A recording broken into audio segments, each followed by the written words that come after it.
छोटे से गोपाल लाला कन्हैया, छोटी छोटी गैया छोटे छोटे ग्वाल, छोटा सो मेरो मदन गोपाल।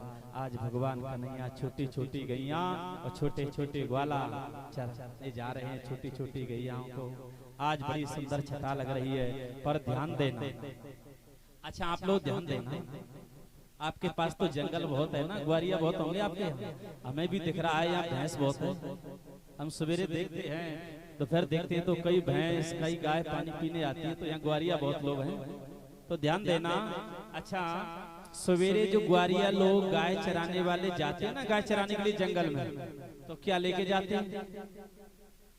कुछ लेके जाते हैं खाने के लिए, दूर जंगल में जाते हैं ना। हमारे ब्रज में कहावत है, जब ग्वारिया गैया चरावे जावे सवेरे और शाम को लौटे तो खाने के लिए खा ले जावे। वो ब्रज में भी कहावत है कि ग्वारिया कलेऊ लेके जावे। कलेऊ बोले अपने जहाँ बोले ना, तो सारे ग्वारिया जब गैया चराने जाते हैं तो अपने लिए भोजन ले जाते हैं, कलेऊ बोलते हैं उसे।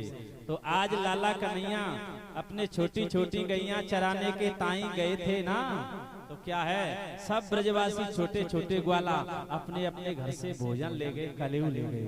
कन्हैया ने कहा, अरे ब्रजवासियों, अरे ब्रजवासियों, अब दोपहर हो गई, भूख लग रही है, सब अपने अपने घर से भोजन लेके आए ना, कलेऊ वह निकाल ले, सब अपना अपना भोजन करो। अब सब ब्रजवासी ने अपना अपना भोजन निकालो, सब ब्रजवासी ने अपना अपना भोजन निकाला। अब कन्हैया ने भी निकाला, सब ब्रजवासी अपना अपना भोग खा रहे हैं। पर ध्यान देना, एक ब्रजवासी ऐसा है कि बेचारे के घरे कछु है ना, ऐसे भोजन लेके ना आया, बाको नाम है मधुमंगल। सब ब्रजवासी अपने अपने घर का भोजन कर रहे हैं और कन्हैया सब ब्रजवासियों का जूठन खा रहे हैं। ए ब्रजवासी, तेरी मैया ने कहा बना ला मुझे चखाए दे। अब कन्हैया सबको खा रहे हैं। ए भैया तुम अपने घर से कहा लेके आयो, मुझे चखाए दे। अब कन्हैया सबके घर का खा रहे हैं, सबका जूठन खा रहे हैं। अब एक ब्रजवासी चुपचाप बैठा है, बाकी घरे कछु है ना, बाको नाम है मधुमंगल, सो बेचारो चुपचाप बैठो, कछु ना खाए। कन्हैया ने कहियो मधुमंगल, आज मैं तेरे घर को भोजन करेंगे, मधुमंगल आज मैं तेरे घर को भोजन करेंगे। और मधुमंगल ने कही, राम राम, मेरे घर कछु खाने के ताई है ना। वो कन्हैया कह रहे हैं ब्रजवासियों के बीच कि आज मैं तेरे घर को भोजन करेंगे, जल्दी जा मधुमंगल, मैं आज तेरे घर को भोजन करेंगे, जा तेरे बछड़ा जब तक मैं चरांगो तब तक तुम मेरे लिए कछु लेके या खाने के ताई। अब मधुमंगल दौड़ो दौड़ो गयो घर। अब मधुमंगल ने अपनी मैया पुरोहितानी से कहो, मैया मैया, आज ब्रजवासियों के बीच में, ग्वालन की मंडली के बीच में लाला कन्हैया ने वीरो बड़ो स्वागत कियो। मैया बानी ये कही है कि आज मैं मधुमंगल के घर को भोजन करेंगे, मैया कछु खाने के ताई होए तो दे दे, कुछ होए तो दे दे। मैया पुरोहितानी ने कहा, लाला का मधुमंगल घर में और तो कछु है ना, मैं भिक्षा मांगने गई नहीं हूँ 2 दिन से। अब भिक्षा मांगने जाती तो घर में कछु हो, तो मैं भिक्षा मांगने गई नहीं हूँ, तो घर में और तो लाला कछु है ना, पर घर में एक चीज जरूर रखी है। बोले क्या? बोले घर में 3 दिन की बासी कड़ी रखी, 3 दिन की बासी कड़ी। अब ध्यान देना, 3 दिन की बासी कड़ी लाला तो ले जानो है, तो वो भी काय में रखी है? हंडी में, मटकी में। अब बंदो मटकी में कड़ी रखी होगी तो कितनी खट्टी होगी। अब मधुमंगल ने जाके वह हंडी को ढक्कन खोलो, जैसे उसको खोला तो इतनी खटास आ गई कि मधुमंगल को मन खट्टा है। मधुमंगल ने कही, राम राम, या 3 दिन की बासी कड़िए में लाला कन्हैया को ले जाऊंगो, तो वो लाला तो माखन मिश्री खाने वाला है, वो 3 दिन की बासी कड़ी खिलाऊंगो तो का कहेगो कि तेरे घर में कछु नहीं है, तो खाए को लेके आओ जा। वो सब ब्रजवासी भी कहेंगे, सब ग्वाला कहेंगे, तो ये लज्जा नहीं लग रही है? लाला कन्हैया को 3 दिन की बासी कड़ी खिलाए रहे हो, नाने तो मने कर देना। और इधर मधुमंगल सोच रहा है कि कन्हैया ने ये भी कही है कि मैं तेरे ही घर को भोजन करेंगे, तो घर में कछु है ना। मधुमंगल ने कही होगी सो देखी जाएगी, पर यार 3 दिन की बासी कड़ी है लेके चलो। अब मधुमंगल बा हड्डी है उठा के चल पड़े जंगल। जैसी गई जंगल की ओर गए जहाँ कन्हैया ग्वाला बछड़े चरा रहे थे। अब नजदीक में पहुंचा मधुमंगल 3 दिन की बासी कड़ी लेकर के, लेकिन लज्जा लगने लगी। ओहो, ब्रजवासी घेरे हुए हैं लाला कन्हैया को चारों ओर, और सब ब्रजवासी कहाँ कहेंगे, तो ये लज्जा ना लग रही 3 दिन की बासी कड़ी। मधुमंगल को आया ऐसा विचार कि मुझे लज्जा लगेगी, मुझे शर्म लगेगी। तो मधुमंगल ने क्या किया, मधुमंगल हुआ भूख लग रही, वो बेचारा भूखो। सो मधुमंगल ने एक वृक्ष की ओट में कहा कियो हंडी से कड़िए स्वयं पीने लगा। मधुमंगल स्वयं पीने लगा। इधर कन्हैया ग्वालाओं को लेकर के आगे बढ़े, और जब मधुमंगल हंडी मुख से लगाए, सो कन्हैया ने कही अरे ब्रजवासियों देखियो सामने ये कौन है, भूत है कि प्रेत है कि पिशाच है। कहे मधुमंगल हंडी लगाए मुख पे, देखियो लाला, देखियो ब्रजवासियों ये भूत है कि पिशाच है कौन। अब जाकर के देखा, ब्रजवासी बोले लाला कन्हैया देख ले ये कोई और ना है। बोले तो ये तो मधुमंगल है, मधुमंगल। अच्छा मधुमंगल, बोले हाँ। कन्हैया ने कहा मधुमंगल मैंने कहा था कि मैं तुम्हारे घर का भोजन करूंगा, और पर तुमने आज स्वयं खा लिया, मेरे को नहीं खिलाया। मैंने कहा था कि मैं तुम्हारे घर का भोजन करूंगा और तुमने भोजन नहीं दिया। मधुमंगल बोला लाला कन्हैया मुझे लज्जा लग रही, सो मैंने 3 दिन की बासी कड़ी स्वयं पी ली, मुझे भूख लग रही और ग्वालन के बीच में मुझे शर्म लग रही, सो मैंने स्वयं पी ली, तो ना दे लाला ते माखन मिश्री खाने वाला। कन्हैया बोले नहीं नहीं मधुमंगल, मैंने आज कहा है कि मैं तेरे घर का भोजन करूंगा और मुझे तेरे घर का भोजन चाहिए। अब मधुमंगल बोलो लाला कन्हैया अब मेरे घर में कछु है ही ना, मेरे घर में कछु है ही ना, सो मैं भाई ला के दे दे। कन्हैया बोले बिल्कुल सही कह रहा है, जाके घर में कुछ नहीं है, गरीब वाला है। तो अब ध्यान देना, मधुमंगल ने जो कड़ी पी ना हंडी से, सो मधुमंगल के होठन से कड़ी लग गई, गालते लग गई। अब कन्हैया ने कहा तेरे घर में कचूना ने, तो मैंने कही मैं तेरे घर को भोजन करेंगे, पर मैंने बना लिया व्यवस्था कहाँ है।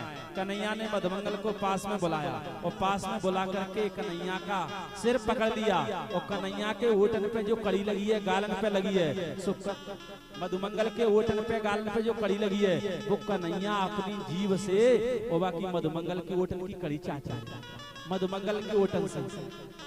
अब ये चीज कौन देख रहा है, ये वाला दृश्य ऊपर से ब्रह्मा जी देख रहे हैं। ब्रह्मा जी ने कहा ये कैसा ब्रह्म, ये कैसा ब्रह्म है कि ये ग्वालाओं का जूठन चट रहा है, ग्वालाओं का जूठन खा रहा है ये ब्रह्म।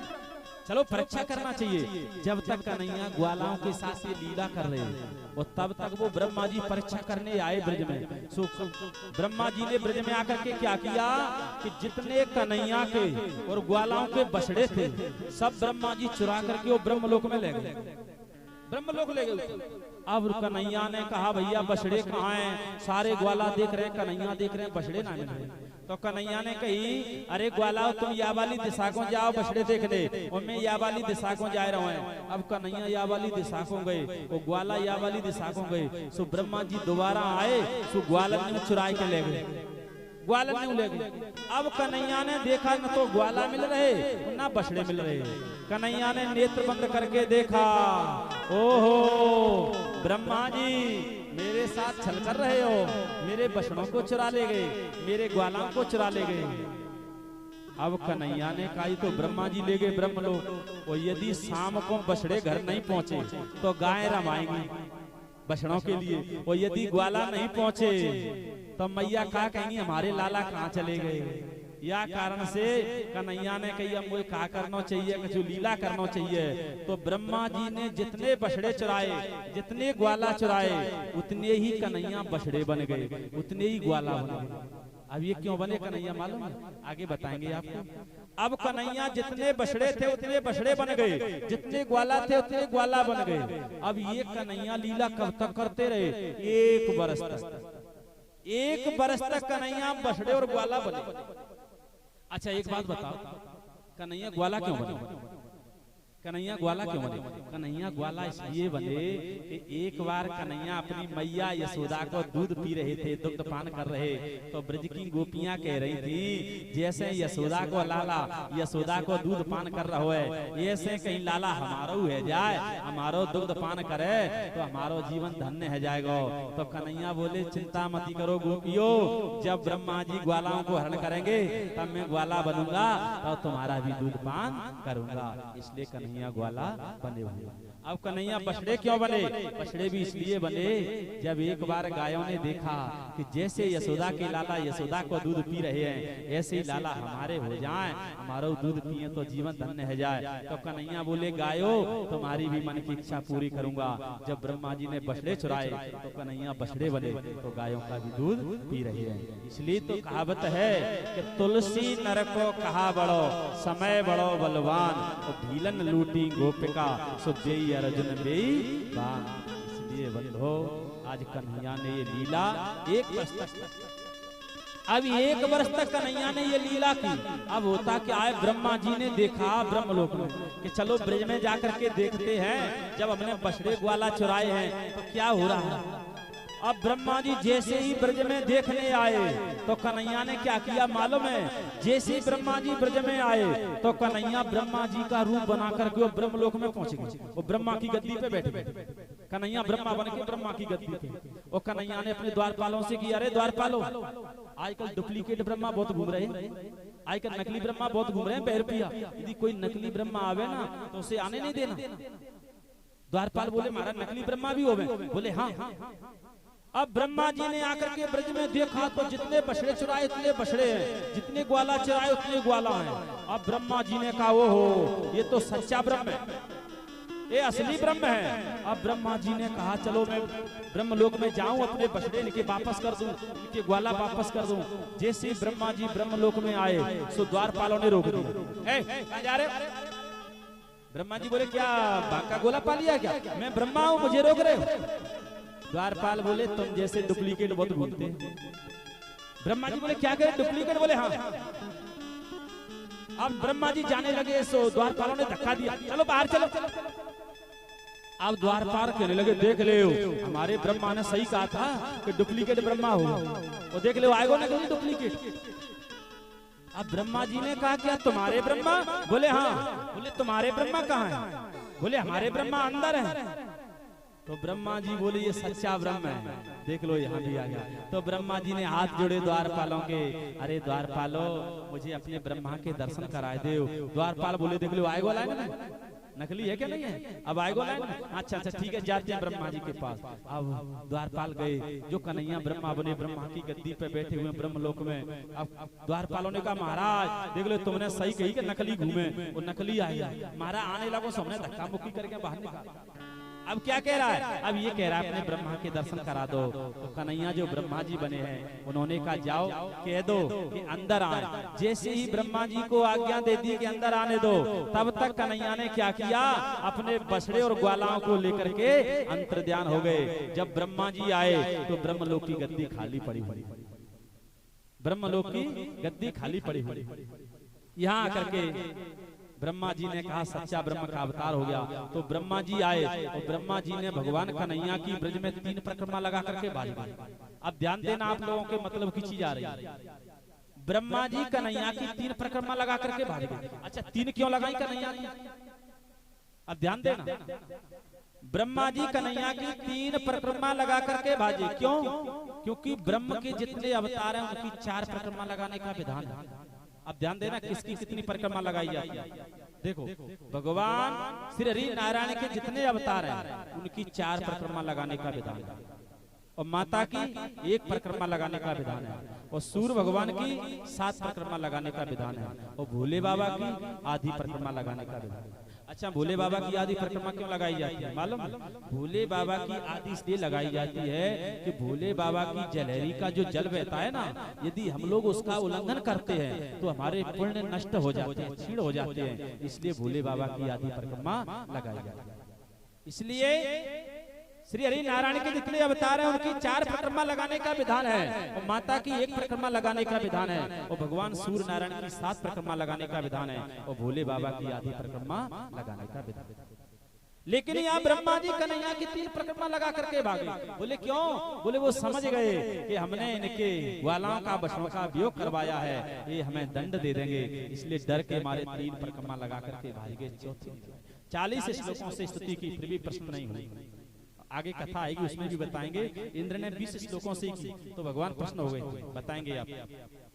तो यहाँ कहने का अभिप्राय यह है कि आज भगवान कहते हैं मानस में भी कि निर्मल मन जन सो मोहि पावा और मोहि कपट छल छिद्रन भावा।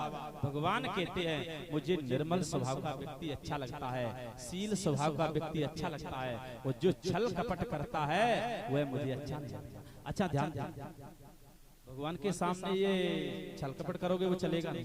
भगवान के सामने निर्मल स्वभाव हो, शील स्वभाव। भगवान कहते हैं निर्मल मन, निर्मल सच, निर्मल मन जन सो मोहि पावा, मुझे निर्मल व्यक्ति वाला शील स्वभाव वाला अच्छा। लेकिन मोहि कपट, मुझे कपट वाला, मोहि कपट छल छिद्रन भावा, मुझे छल कपट वाला तो स्वप्न में भी अच्छा नहीं लगता। और जो व्यक्ति छल कपट करता है ना तो भगवान कहते हैं मैं उसे दंड देता हूँ। अच्छा ध्यान देना, छल कपट किसने किया? थोड़ा कथा को यही रोको, बाबा आगे बता रहे। कपट किसने किया? कपट सूपण खाने की, सूपण खाने किया ना राम जी से। सूपण खा आ गई सुंदरी बनकर के, सुंदरी बनकर के आई और राम जी से कहने लगी, ओहो महाराज मैं बहुत दिनों से घूम रही हूँ, महाराज बहुत दिनों से घूम रही मैं, कोई पुरुष नहीं मिला शादी के लिए। बोले क्या कहने लगी राम जी से आकर के? महाराज तुम सम पुरुष, सुपर्णखा कह रही है बोले तुम सम पुरुषन और मो सम नारी। राम जी से कह रही है तुम्हारे समान कोई पुरुष नहीं है और मेरे समान कोई नारी नहीं है। कह रही है तुम सम पुरुष मो सम नारी, हमारे समान कोई पुरुष नहीं है, मेरे समान कोई नारी नहीं है। आगे की अरदाली में क्या कह रही है? बोले तहें संयोग विधि रचा विचारी, बोले विधाता ने भी हमारा तुम्हारा संयोग लिख दिया है कि सुपर्णखा को राम जी को विवाह होगा। और राम जी ने किस्मत पीटी है मेरे परमात्मा, हम ही तो ब्रह्मा हैं, वो हमने कब लिख ली कि सुपर्णखा को हमारे संग ब्याह होगा। वो जी कह रही है कि तहें संयोग विधि रचा विचारी। राम जी समझ गए ये कपट करके आई, समझ गए राम जी कपट करके आई, लेकिन मेरा मर्यादा का अवतार है, त्रेता में मैं मर्यादा में रहा, मर्यादा का अवतार है। तो उन्होंने कहा अब सुपर्णखा कह रही है मैं बहुत दिनों से भटक रही थी, मैंने संसार में पति देखे लेकिन तुम्हारे जैसा कोई पति नहीं मिला, और संसार में मेरी जैसी कोई नारी भी नहीं है, तुम सम पुरुष सम नारी। राम जी ने कहा चलो कोई बात नहीं है, लेकिन बात ये हमारी तो शादी हो गई है, हमारी प्रिया सीता साथ में बैठी हुई है। अब वो कहने लगी सुपर्णकारी ये दुबली पतली सीता, ये सीता दुबली पतली आंखों तो मैं बाल हो कर जाऊंगी, भक्षण कर जाऊंगी। राम जी बोले नहीं नहीं, जिस पिता ने अपनी पुत्री को पाल पोस करके हमें समर्पण किया है उसकी सुरक्षा करना हमारा कर्तव्य है, दायित्व है। लेकिन हाँ तुम ज्यादा जबरदस्ती कर रही हो ना, तो हमारे भाई लक्ष्मण है ना लघु भ्राता, जो मेरा छोटा भाई है ना लक्ष्मण, उसकी शादी तो उसकी भी हो गई है लेकिन उसकी पत्नी उसके साथ में नहीं आई है। तो हमारी इच्छा ये हो रही है तुम राम जी ने कहा तुम लक्ष्मण भैया के साथ शादी कर लो, उनकी पत्नी बन जाऊंगी तो उनकी भी सेवा करते रहना। चलो ठीक है मैं उनके पास जाती हूँ। लक्ष्मण जी के पास गई, लक्ष्मण जी से कहा शादी कर लो। लक्ष्मण जी ने कहा मालिक के साथ शादी करना चाह रही थी। अच्छा आप लोग ध्यान दें, कोई व्यक्ति अपनी बच्ची का संबंध मालिक के साथ करना चाहे और मालिक कह दे कि नौकर से कर दो, तो नौकर के साथ कर सकते हो क्या? ओहो नौकर से कह रहे हो नहीं करेंगे। तो लक्ष्मण जी ने कहा सुपर्णखा से तुम मेरे मालिक से शादी करना चाह रही थी और मैं कौन हूँ? उस मालिक का दास हूँ, नौकर हूँ, आप नौकर के साथ शादी करोगे? लक्ष्मण जी ने भी लौटाया।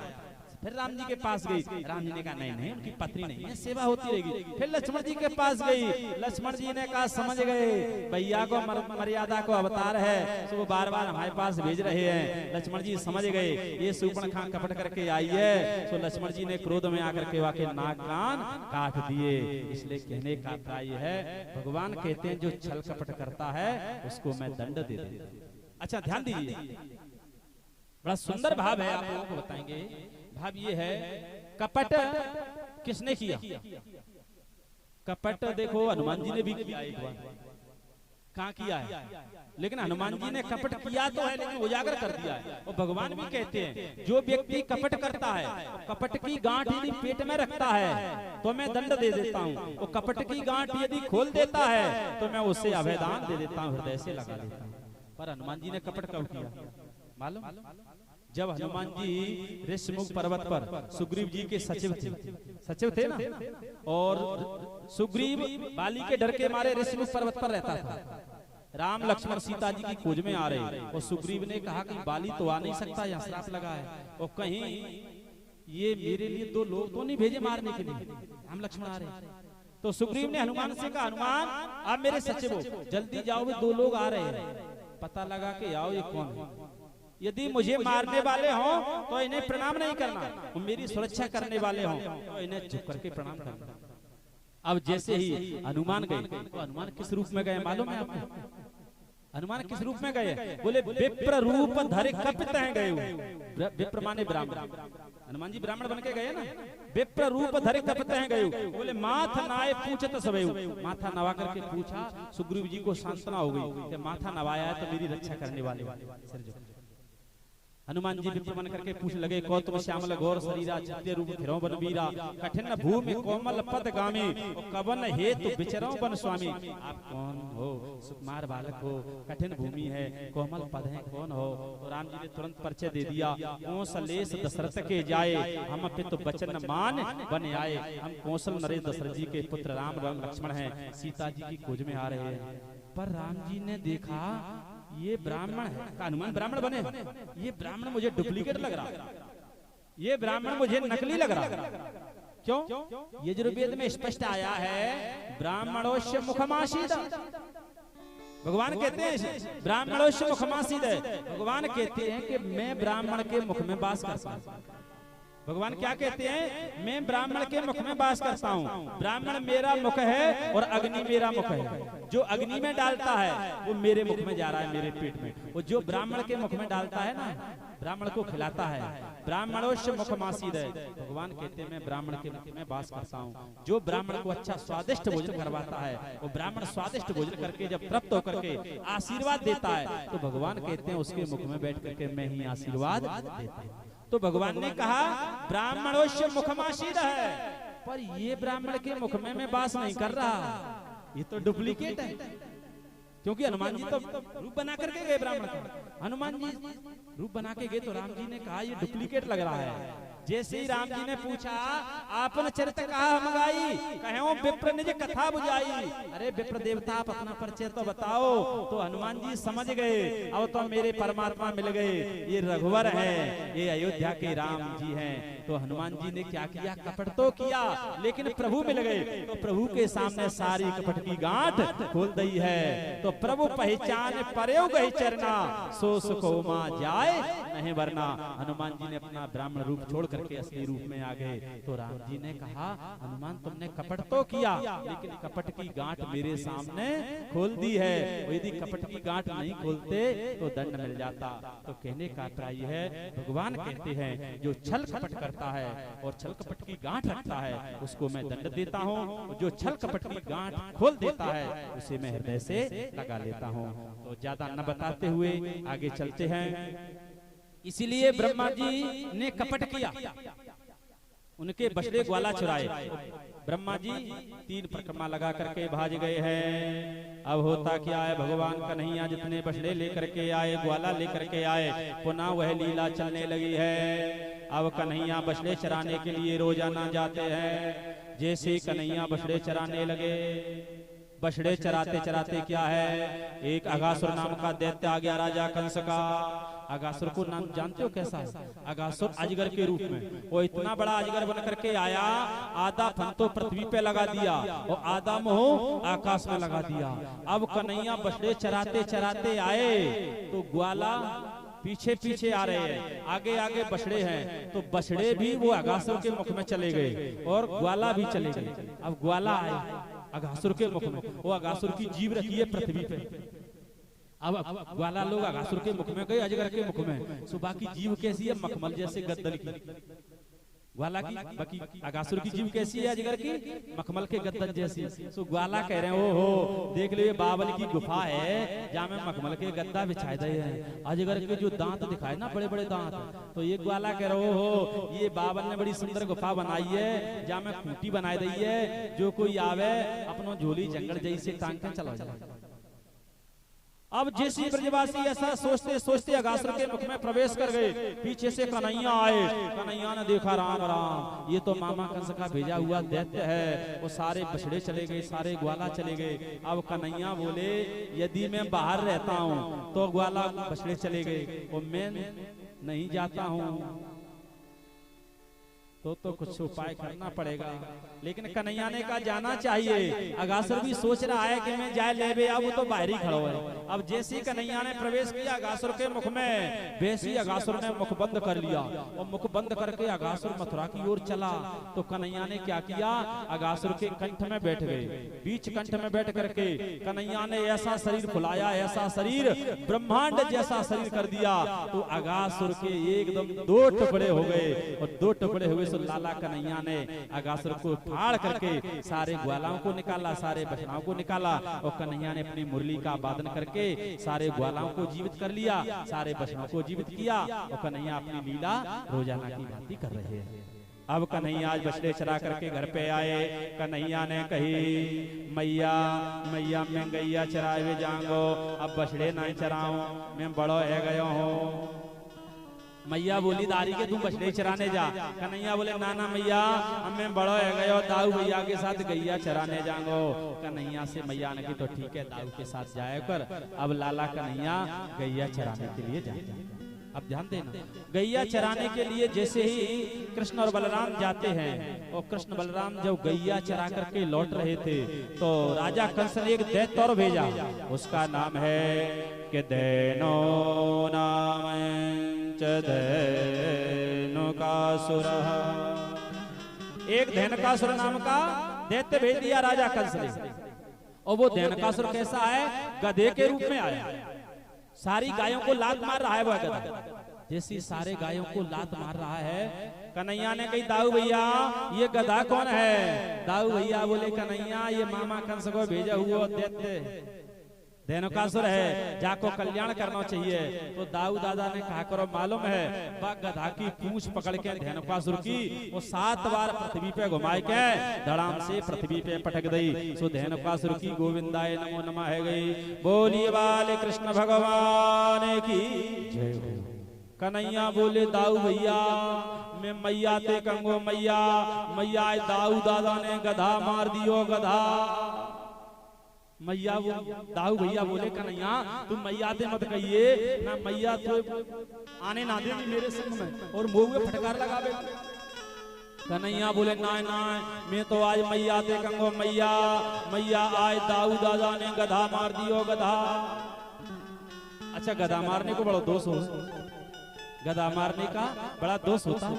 उदाहरण है 3 प्रजापति कुमार के बेटे थे, 3 प्रजापति कुमार के बेटे थे और एक पंडित जी का बेटा था संतोष। ये तीनों खेलने के लिए 4 लोग खेलने के लिए गए और गधे से खेल रहे थे। और खेलते खेलते और 3 प्रजापति के बेटों से और पंडित जी के बेटा संतोष से गधा मर गया। अब गधा मर गया। अब प्रजापति कुमार भाई लोग गधे ज्यादा रखते हैं ना, गधे की सेवा करते हैं। अब प्रजापति कुमार भाई लोग पंडित जी के पास गए, पंडित जी से कहा महाराज महाराज गधा मर गयो। पंडित जी ने की बन गई जीवन की कमाई मिल गई। पंडित जी बोले अच्छा गधा मर गयो? बोले हाँ। पंडित जी बोले राम राम गधा मारने को बड़ा दोष हो गए, बहुत बड़ा दोष। अब कुमार प्रजापति भाई बोले महाराज गधा से मोक्ष कैसे मिलेगा, मुक्ति कैसे मिलेगी? तो पंडित जी ने कही जो गधा मरा है ना, जो गधा मरा है